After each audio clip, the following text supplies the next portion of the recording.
तो भाई आप खोल लीजिएगा, आप लोग बड़ा खोजते हैं, लेकिन है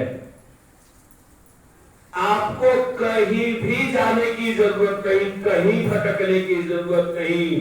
अगर आपके मन में माता और पिता के प्रति प्रेम है तो जब तक जीवित रहेंगे तब तक आप उनकी सेवा करेंगे, और मरने के बाद बड़े प्रेम से उनके लिए पिंडदान आदि कर्म भी करेंगे। पिताजी ने आदेश लिया और उस आदेश को माता कैकेयी ने सुनाया और पिता के वचन को प्रमाण मान करके चलने लगे। दशरथ जी कहते हैं, महाराज काहे को मेरे वचन को मान गए, तुम विद्रोह क्यों नहीं कर देते, है ना? विद्रोह कर दो कि एक राजा अपने पत्नी के मोह में पड़ करके और इस प्रकार से पुत्र के साथ अन्याय करता है। भगवान राम कहते इससे क्या होगा पिताजी? कहा अयोध्या का राज्य मिल जाएगा। कहा वो तो ठीक है, लेकिन अयोध्या का राज तो मिल जाएगा, लेकिन मैं अपनी दृष्टि में गिर जाऊंगा, ये उचित नहीं है। मन से अगर आप जीते हुए हैं तो संसार की कोई भी शक्ति आपको बांध नहीं सकती। किसी ने पूछा था, बताइए बांधता कौन है? बंधन में कौन डालता है? घर बंधन में डालता है, पत्नी बंधन में डालती है, पुत्र बंधन में डालता है कि धन बंधन में डालता है? व्यास जी से सुखदेव जी ने प्रश्न किया, महाराज ये जो आप बता रहे हो ना, घर ले लो, परिवार बना लो, विवाह कर लो, संतान उत्पत्ति कर लो, बड़ा सुख मिलेगा, इसमें सुख नहीं है, सब बंधन के कारण है। जन्म दुःखं जरा दुःखं दुःखं च मरणं तथा गर्भवास पुनर्दुःखं विष्ठामुत्तमयं पितः तस्मात् अतिशयं दुःखं कामतृष्णा समुद्भवम्। महाराज ये सब दुख है, ये सब में मुझे मत उलझाइए। अच्छा व्यास जी सब बड़े प्रेम से सुन रहे हैं, ठीक है ठीक है बेटा, बहुत अच्छा। सब कह रहे हो ये सुखदेव जी, तो व्यास जी का जानते हो बात बताओ, सुखदेव जी का बताइए। क्या ऐसा है, न गृहं बंधनागारं न च बंधन कारणं मनसाय विनिर्मुक्तो गृहस्थो अपि विमुच्यते।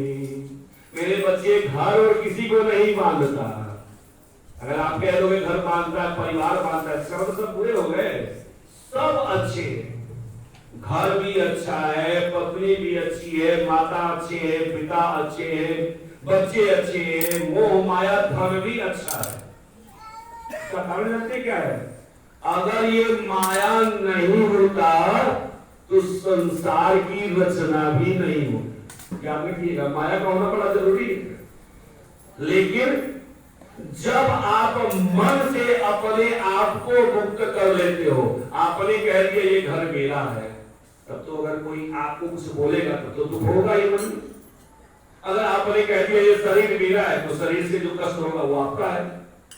लेकिन अगर आपने कह दिया मेरा कुछ है ही नहीं, राम जी की चिड़िया, राम जी का खेत, और खा लो चिड़िया भर भर, कितना सुंदर आप जानते हैं। तो सब कुछ जब भगवान का है तो हमें किस बात की चिंता? यही कारण है वशिष्ठ जी ने पूरे के पूरे योग वशिष्ठ को ही आत्मसात करवा दिया। भगवान को पूरा योग वशिष्ठ पढ़ाया, और उसी का परिणाम है कि विपरीत परिस्थितियों में भी भगवान कहते हैं, पिताश्री संसार का धन रहे या चला जाए, लेकिन जीव को कभी भी मन से हारना नहीं। मनसा यो विनिर्मुक्तो गृहस्थो अपि विमुच्यते। मन से कौन नहीं हारता?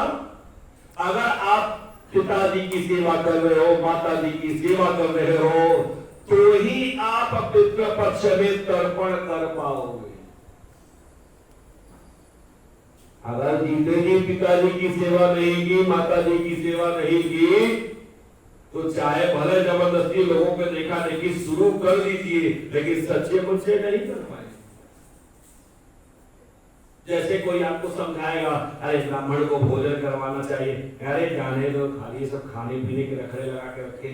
अच्छा एक बात बताइए, जो लोग कहते हैं उनका सवाल है, एक दिन आप ब्राह्मण को खिला देंगे तो उनको मोक्ष मिल जाएगा, और 364 दिन कहाँ खाएंगे? अपने ही घर पे खाते हैं ना। हाँ, एक दिन आप खिला लेंगे तो उनको, ये आपका हमारा भ्रम है। हम किसी के लिए कुछ नहीं कर सकते, अपने आत्म कल्याण के लिए कर लेना वही बहुत बड़ी बात है। अरे हम जानते हैं कि जीव का सच्चा कल्याण भगवान के चरणों में है, वहां तक तो पहुंचते पहुंचते पूरा जीवन खत्म हो जाता है। तो हम दूसरे के लिए क्या कर सकते हैं? अपने लिए कुछ करेंगे, दूसरे के लिए क्या करेंगे? ये हमारा भ्रम है। वास्तव में होता क्या है, जब हम अपने लिए कुछ करेंगे तो अपने आप आपके लिए हो जाएगा। कर भला तो होगा। भगवान ने यही बात समझाया, मन से मत हारो। आप पूरे ब्रह्मांड में कहीं भी रहोगे, आप संसार के सबसे सुखी व्यक्ति रहोगे, क्योंकि कहीं भी बाहर न सुख है न दुख है, सब आपके मन में ही चल रहा है। मन में भगवान का नाम लो। अच्छा एक चीज बड़ा सुंदर पसंद आता है, कभी कभी मुझे, तो मैं सोचता हूं आपको बता दूं। माता सीता रावण के यहाँ जहां पे बैठी हुई है, उस जगह का नाम क्या है? अशोक वाटिका। आप विचार करो, माता सीता जहां बैठी हुई है वह अशोक वाटिका है, और बैठी हुई है अशोक के पेड़ के नीचे।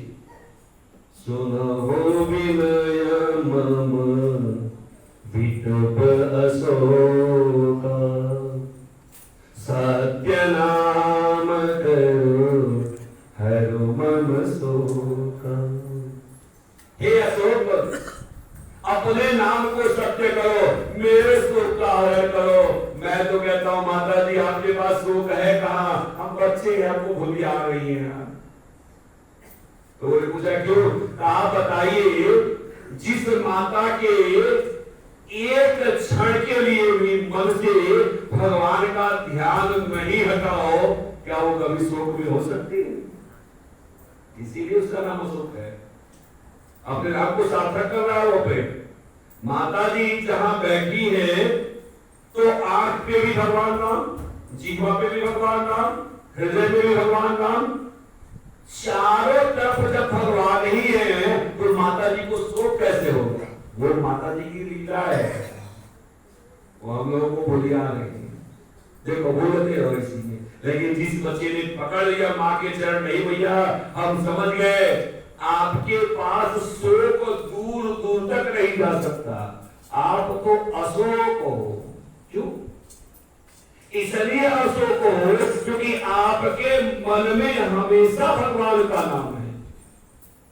खा रहे भगवान का नाम, पी रहे भगवान का नाम, सो रहे भगवान का नाम, जागते हुए भगवान का नाम।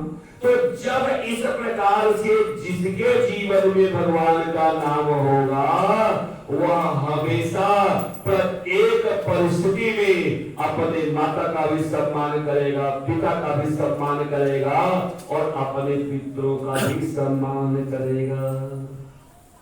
और जो जीवन में जिसके ऊपर पितरों की विशेष कृपा होती है, उसी के अंदर भक्ति का समावेश होता है।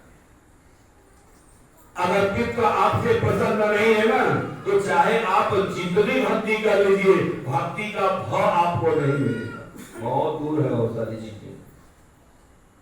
पितृ प्रसन्न है, घर से चले, माता जी को फर्स्ट क्लास एक लोटा पानी पिला दिया, उन्हीं के मन को तृप्त कर दिया, वहां से चलिए आप संसार में कहीं भी चले आइए, सर्वत्र आपकी विजय हो। लोग कहते हैं विजयदशमी के दिन आप घर से निकलो तो आपकी विजय निश्चित हो जाती है। हम कहते हैं जिस दिन आप अपने माता और पिता को प्रणाम करके घर से बाहर निकलना शुरू कर दिया, उस दिन आपके विजय को कोई नहीं हो सकता, चाहे जितना भी प्रयत्न करो।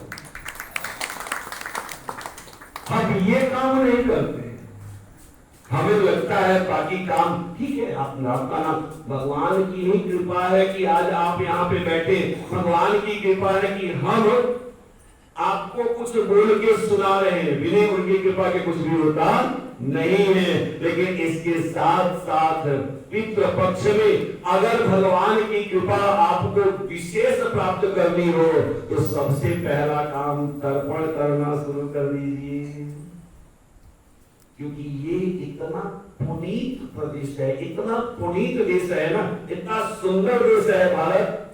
पूरे ब्रह्मांड में घूमते चले, इतना सुंदर देश आपको कहीं मिलेगा नहीं, इसलिए इनको भारत माता कहते हैं। आप विदेशों में किसी भी देश को माता नहीं कहते, लेकिन भारत को माता कहते हैं। एक और प्रसंग आता है, एक बार औरंगजेब ने अपने पिता को बंदी बना लिया। जब बंदी बनाया तो वहां पे पानी का